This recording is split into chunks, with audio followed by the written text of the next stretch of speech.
Hey guys, here's the gear for today. Full departure from what we've been using the last month of shaves.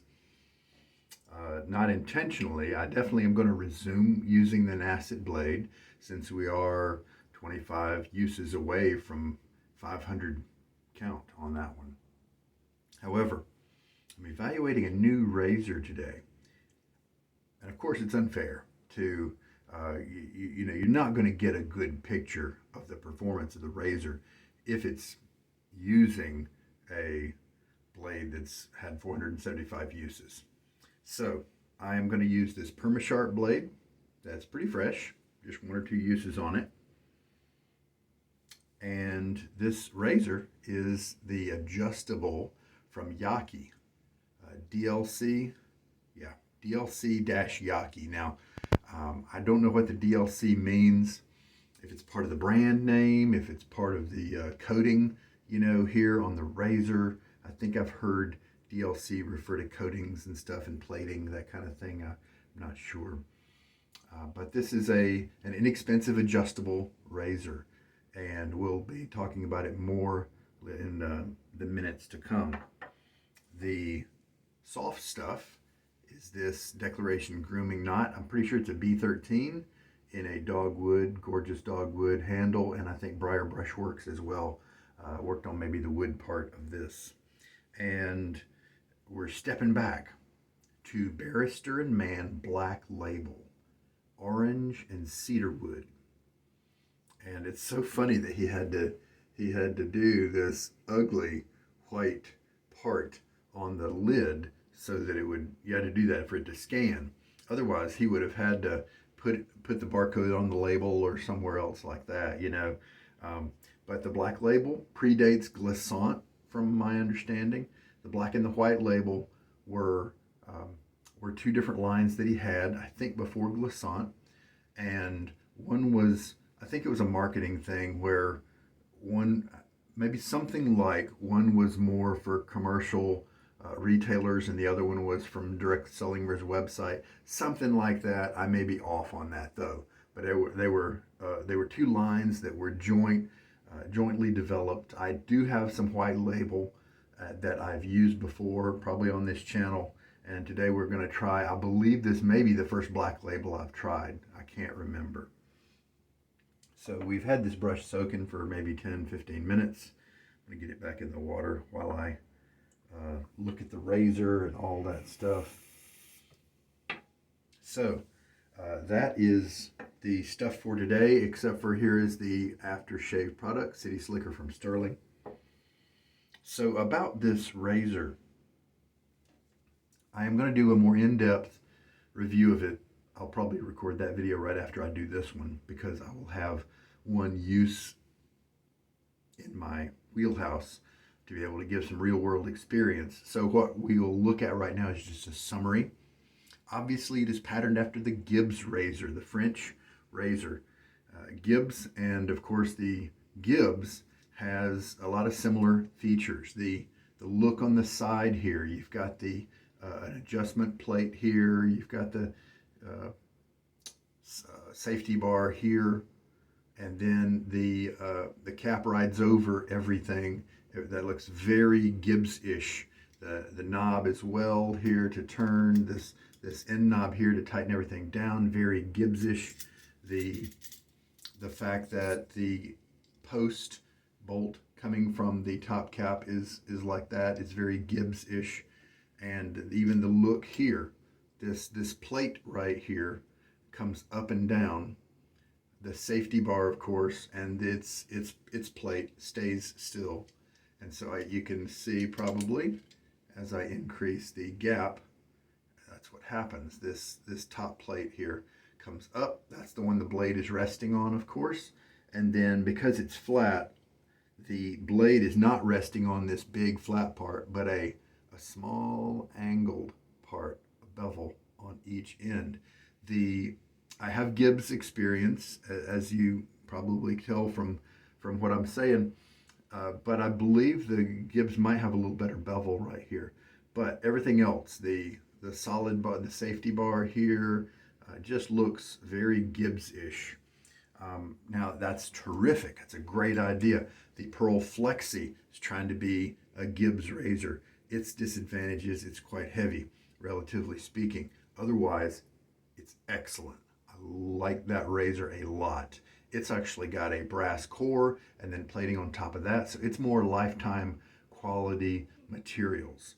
This razor, the head, the Yaqi website says, I looked at AliExpress, found this razor easily by looking for Yaqi adjustable. And I think they said the razor name was Final Cut or something like that. They said this was zinc alloy. This is an alloy, plated zinc alloy kind of situation. From the looks of this plating here, it's kind of unfinished appearing. And this top part here, I'm pretty sure is zinc alloy as well. Maybe this other section, but they said the handle was brass, and I wouldn't be surprised. And so at least the handle is a long-lasting piece, but for $28 and some change, this could be a real steal if it comes close to the smoothness and efficiency of the original Gibbs razor. The Rex Ambassador is another razor that is also designed to look like and mimic the function of the Gibbs. However, I didn't really enjoy it. I found it kind of scrapey and not nearly as smooth for me as the Gibbs. With the Rex Ambassador, I had to dial down the aggression to a very tiny amount to try to minimize the rough feeling on my face. It was quite rough and aggressive. Whereas with the Gibbs, I could dial it almost across the whole spectrum and get smoothness and something very enjoyable. So we'll see where this guy lands, because in a sense it's not really about the materials here, you know. In the end, how it feels on your face doesn't matter whether it's Zamac, doesn't matter whether it's copper, titanium, stainless steel, any of that. What matters is the geometry. Where does the blade sit? What angle? How close to the edge does it grip? All that is material independent. And so this could provide a wonderful shave because it's based on something that definitely does. So we will load it up. I will say one more thing. I love the way, kind of like the Taiga from oh man, it's a Russian company.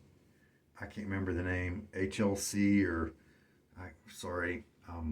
Home Like Shaving. Yeah, there we go. HLS, Home Like Shaving, is another razor based off of this. I found that a little too aggressive. I wish their little adjustment range made it a little smoother. Then it would have been a tremendous razor. Now, the knob in some of the Gibbs, all the Gibbs actually comes out. But this one, they designed it. The handle, just like a Gibbs, comes off. And then the ring here is basically just a nut, and you can undo that one. And then in my detailed video later, you can actually see the different parts and stuff. And then these two pieces separate. This is one piece, and then this outer piece with the bottom plate is a second piece. And these nest inside of each other, and there's a spring in there. And so that's terrific. It means great cleaning. It means complete cleaning, and that's something to pay attention to, because after all, the crucial part of this razor, I believe, is going to be these threads right here. After you use it a bunch of times, the plating here is going to wear off, and then the Zamac is going to be exposed, and that corrodes pretty easily. So many threads online about my razor broke, and it usually breaks right here with a little part of this stuck in the razor. So let's take this Perma-Sharp, which has come to be a very enjoyable blade for me in many different razors. So I thought it would be a good one to test. One of the things we're going to be looking at is how well the blade aligns with the razor. Does it require any tweaking? Does it require you to monitor it like some of the Zamac type heads do? Let's take a look here. You can't really touch the ends of the blade, and so if you need to align it and it looks like it's straight, is it possible to have it misaligned? I kind of doesn't look like it. Now, before I tighten it down, of course, the head moves a little bit, but that's okay. Let's tighten everything down here. I've got it on the mild setting. Let's do it at a 2. Well, for the first pass, let's do it at a 3. Right in the middle, you get 1 through 6 as your adjustment range. The knob here, in terms of turning, does feel like you're not turning something that is precision made. You know, it's a little catchy, but for $28 and some change, I don't mind that. It's kind of par for the course. I'd be surprised if it was professional feeling, right? So, high hopes. Now, how does that blade look in terms of... That looks like maybe it's a neutral exposure. Actually, part of it looks neutral and part of it looks positive. I don't think that blade is aligned. What I think is the head is not aligned properly. And so I'm going to use the technique I figured out for the flexi, where I kind of wiggle the top cap there into position to try to center it. And let's take a look. That does look like positive exposure, but we'll give it a shot. All right. So maybe the 2 might be a neutral exposure, 2.5, something like that. It is continually moving. There's no dink, dink, dink. And so you could put it anywhere you want between the numbers for a lot of precision there if you do like the razor. So let me get my face wet. So we're trying out this razor. We're also going to be dealing with a donut. You can see the cracking. This soap hasn't been used in a long time. Tricky thing about that is, how much loading should I do? If this was a full soap that had coverage all the way, even in the middle, then 30 seconds, 45 seconds might be something that I would do for an older soap that's kind of dried out. You can see it's pulling away from the sides. But, of course, we don't have soap right here. And so that limits your exposure of your bristles to the soap. It means you're going to have to work a little bit longer. So how about we load for a full minute and see. Looking forward, I've been using a bore, which I really enjoy, but I'm looking forward to using a different brush. And this is my favorite. I always look forward to using it. It's pretty much my favorite brush. I love the tips on this B13 knot. All right, a minute of loading. Start at the 51 mark. See, because the middle of the brush is more forceful because of the backbone, and that's why the center digs out. Of course, the middle is where the bristles touch the most. More of the bristles touch, and so that's another reason why the center of the soap puck is what disappears the quickest. I do have a tiny bit of bubbles forming, so I'm definitely glad I'm going to load for a while, because already it's been, I don't want to count. There we go. Now we're starting to see something more normal, and I'm confident that the black label here is going to give us a good lather. And some of the scent is actually starting to come out. It wasn't really available before I started applying the water. And there we go. So that's how much we have.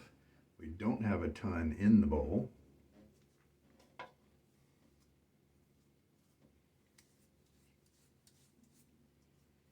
And I'm going to rinse out the threads here.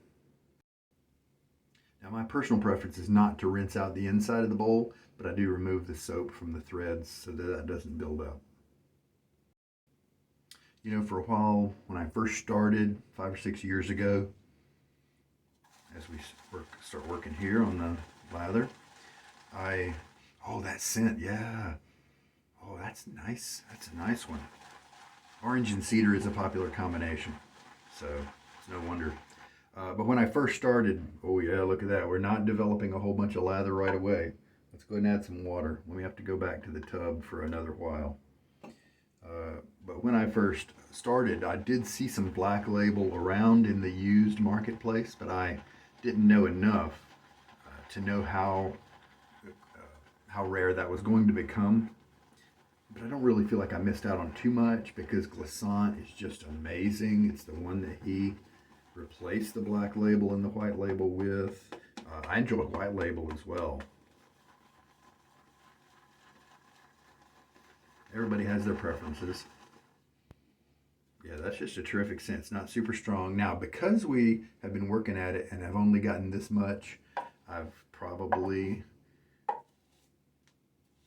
realized that I'm going to go ahead and load some more. We loaded for a minute because the soap was dry, so you have to accommodate for that. I'm going to put, because I kind of raked a lot of this stuff from my brush in the lather bowl already, I'm going to put a little drizzle of water in the bowl. And then let's do it for another minute. Why not? I'm going to start at 55 this time.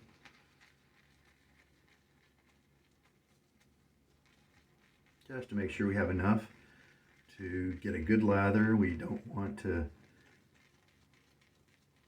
have the razor suffer from not having a good lather.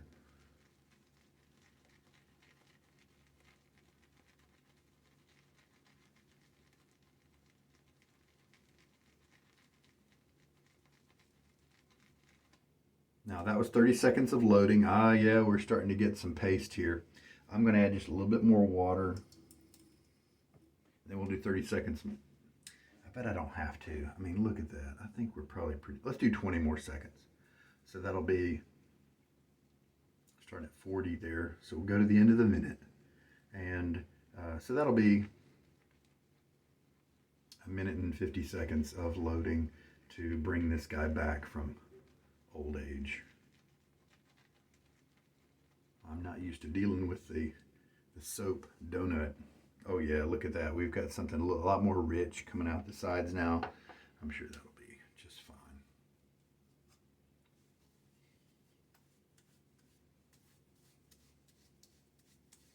And this wonderful looking slurry that we're putting on my face right now is what caused me to try out that slurry lather concept a few weeks ago, because it's very slick, really wet.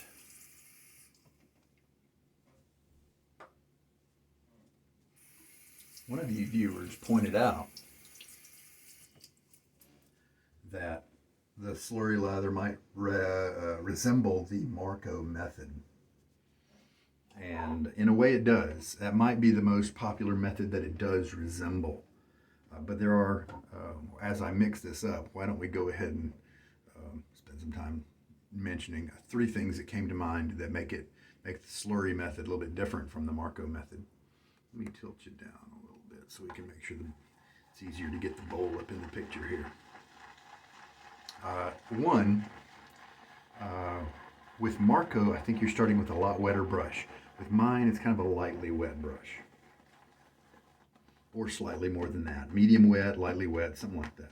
It's not saturated, that sort of thing. So that's one difference. I think you load longer on the soap with the Marco method than you do with mine. And then, what was the third thing that jumped out at me?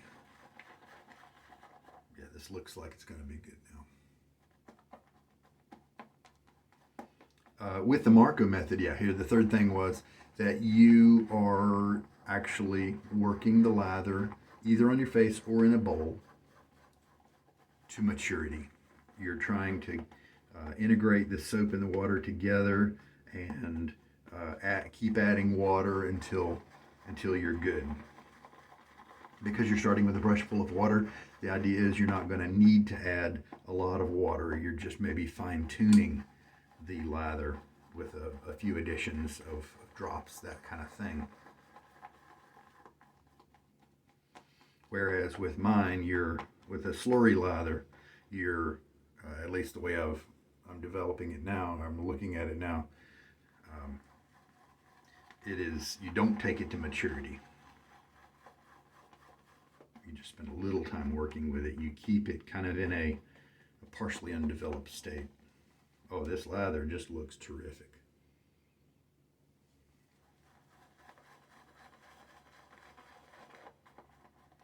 I am traveling this weekend, not back in my home base, and so otherwise I would have used the Yaqi ceramic lather bowl that Michael Freedberg gave me, because I almost forgot to mention it. I think Michael Freedberg is the one who gave me this. Yaqi sent it to him, and he is so awesomely famous in the shaving world that he gets people sending him stuff all the time, like companies to evaluate, that sort of thing, which is nice because he is a very competent evaluator, and any recommendations that he is going to send to them, it's usually going to be right on the money.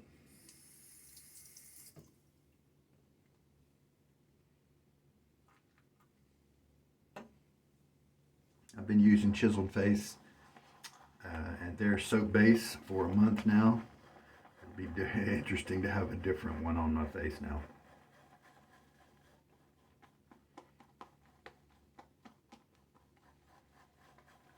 Not only is it a different soap base, but it is the soft tips of a dense badger with a slight gel to the tips. So it'll be a whole different world. Okay. In some ways, this lather looks like I need to add more water. See that, how the lather is sticking up on the shelf there, up on the side of the container. But since I don't know this base, let's play it safe. I'll add more water later if I need to. But it looks terrific.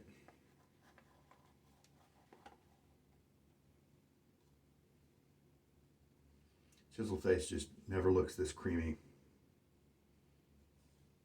But their expertise comes in their scent development. I love the Chiseled Face scents.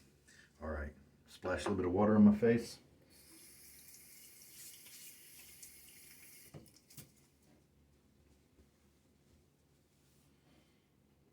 And here we go.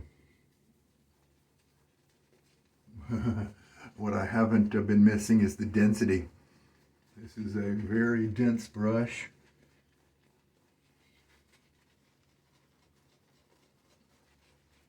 And see what happens with the density is this side stuff isn't really even touching my face yet. The middle stuff is. And so then you have to kind of circulate the lather a little bit by rolling the brush around.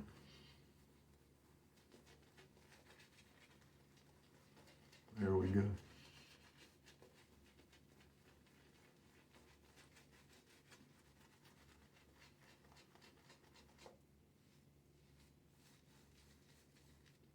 These painting strokes can help to move the lather through around in the brush.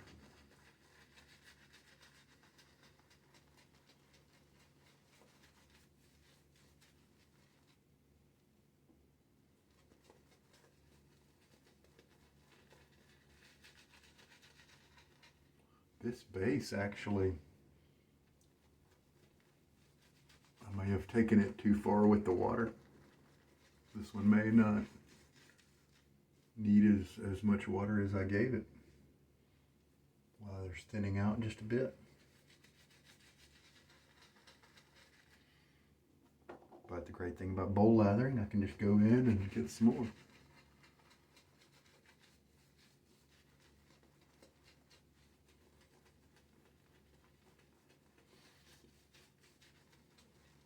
All right. We'll see, sometimes a lather like this is perfect.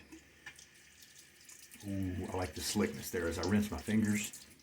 I like the feeling of the kind of slickness I just got. So hopefully, with Chiseled Face, if it was this thin, my razor would skip. It would just be not as slick. All right. I'm glad I practiced good technique, very light technique with my Marathon razor blade, because then when I switch to something young, I am usually not in for big surprises. All right, setting is a 3, and here we go. Oh, that's smooth. It's cutting through a day's growth, so this is normal, and it is pretty effortless. You do have a very slight sensation that the hairs are being cut, but that is very, very nice. Wow. That's a terrific first impression, and this is on level 3. So this is right in the mid-range. It's so smooth in the mid-range. With the Taiga, I had to turn the knob down.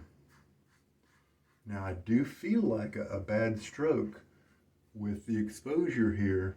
I do feel like I could potentially get some razor burn. So that's good. That's good. It's not foolproof, but that also means that you're getting a very efficient cut. That's terrific. Very good impression.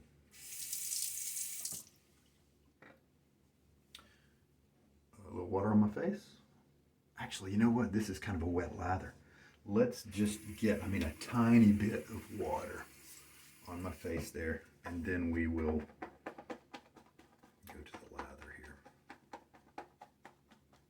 Fill up the brush. Big knot, so I don't really need to fill it up. Well, this was a good shaving lather, so I don't know how far away the Black Label is from the beginning of Will's journey as a soap maker, but this is just top notch. That's good stuff. A lot of water in it, and it stayed true. Now let's back down the setting. And I do not feel bad at all about adjusting this with it tightened down. Some adjustables, I always like to relieve the pressure when I do that, but I think this one is fine. Cross grain now with a 2 setting, and that's terrific. I feel sure that Michael would have tried this razor out or one like it. And so I'm interested to look online on his channel and see what he thought about it, because this is terrific. To me, this, in terms of an adjustable bang for your buck, this is probably the winner. I like comfort, and efficiency is kind of second. But with this, you get both, it seems. Very nice. A little rinse. That's really nice. I can very easily stop at 2 passes with this razor. It was very efficient, terrific match of razor and blade. And this is a blade that really works in a lot of the razors for me, so I'm kind of not surprised, but it's good news. I am so smooth and well cut here. Yeah, I do feel like a touch-up pass is going to be extra special. Really cut down on the, just take care of the few little spots. But honestly, most jobs are just not going to have a problem with the kind of shave I just got, even if I wanted to stop at 2 passes. So the Black Label, I can see why, if there are fans out there who covet Black Label soaps, I can see why. That's a terrific base. Let's look at the ingredients here. Potassium stearate, sodium stearate, potassium taloate, sodium taloate, aqua glycerin, essential oils and or fragrance, and then some others. Shea butter, lanolin. Those are some of the ones that, kokum, potassium kokum butterate. Wow, that's just a terrific soap base. And then we're going to polish off the shave, keep it on setting 2. Looks like 1 is going to be a very mild setting, and I think that's the way it should be, because I think there are guys out there who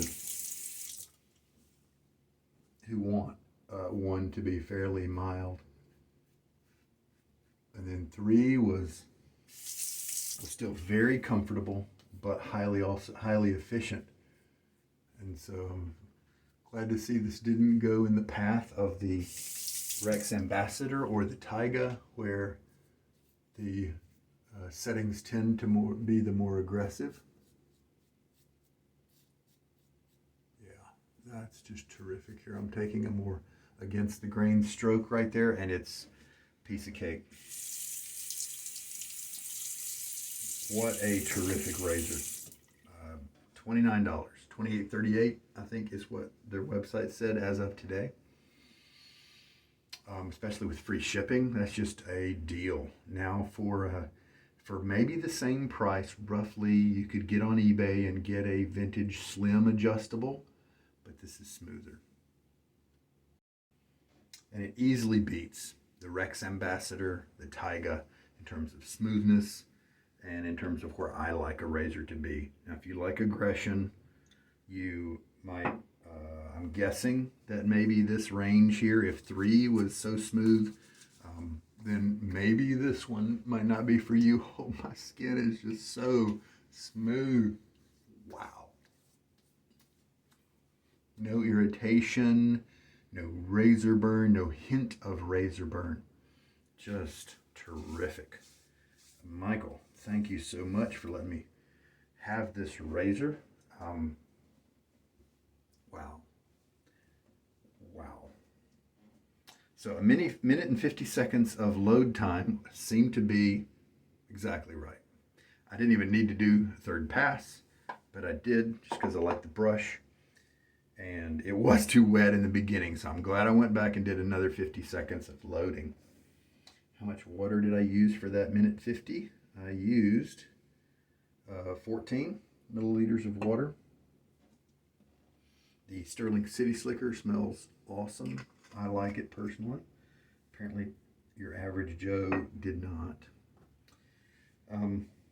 Or at least people who thought they would like it and bought it didn't like it because, or at least the ones that contacted Rod from Stirling were very vocal. So I like the knurling. I like that they didn't try to get fancy. It's the exact right blend of able to be gripped, but also comfortable. It's not too aggressive. And the knob does not come out like that, so you don't have to worry about dropping it or anything. And we will rinse all these parts here. Because this is a Zamac razor, it might be more advantageous not to disassemble it each time if you're a person who chooses to do that sometimes and not other times. And that way you put less wear on the Zamac parts of this razor, less wear on the threading there. I would probably maybe release it a little bit and not clamp it down maybe the whole time. The balance point on this razor is near the knob, near the adjustment knob, kind of right in that valley between the knob and the handle is where the center of gravity is. I thought that was pretty much perfect because a little bit of that is offset when it's touching your face. I'm just really happy with this. We'll go into more detail about it later, and the video that I do talking about this razor is gonna have me having this same stupid grin on my face, a lot of it, probably because I am, in a way I'm not surprised, because it's based on a razor that is proven, that is smooth and efficient at the same time. Surprising how smooth it is to be as efficient as it is. And so I think if some guys could put away their liking for aggression, I'll bet they might be happy with this razor because it is being efficient. You just kind of can't feel it being efficient. And so I tried it at a 3 to start off, and so I'll bet it'd still be efficient at the 4, 5, and 6. I mean, somewhat comfortable, but I bet it would be enjoyable by someone who likes a little bit more blade feel, is what I was stumbling around trying to say. All right, well, there we go. That's today's shave, and I'm really happy about that. You guys, take care. This is Sugar Daddy Shaves, wishing you all the best, and finally able to bring you some new cool stuff, and a lot of it thanks to the generous and wonderful Michael Freedberg. We ate lunch a month ago or something like that, and he brought this stuff, and it's been just tremendous. So thank you, Michael. Thank you guys for watching. Take care now. This is Sugar Daddy Shaves.